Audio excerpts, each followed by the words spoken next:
Welcome to segment 13 of the Freebie Railroad.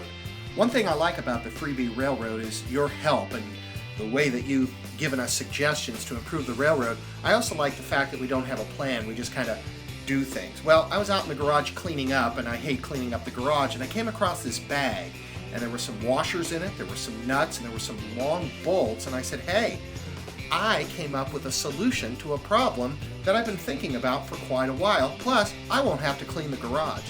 So what it is, on our Freebie Railroad, we have an opening so we can get to the inside, and one of my concerns was that it would fly back and smash the other side, and I wasn't quite sure what I was going to do.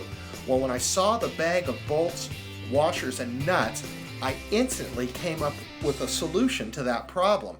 It involves a bolt, 2 washers, and 2 nuts. And what we're going to do is we're going to thread the bolt down and put a washer on it.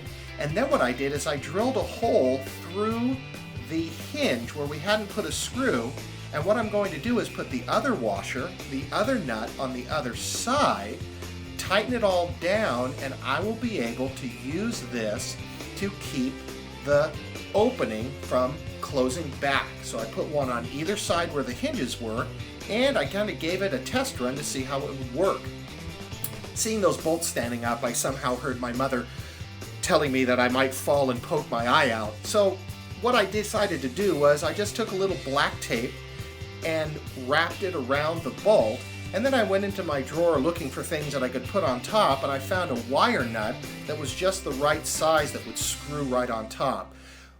Once we get going, we can decorate these and make them look like something. So if you have any suggestions of what we can do to make them look like they're part of the railroad, and take a look, they work great.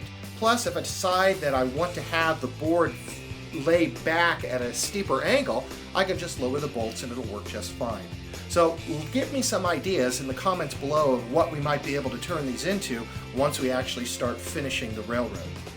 Remember to go to gardentrains.com and sign up for our free email news alert that will keep you updated on what's going on in the world of garden trains.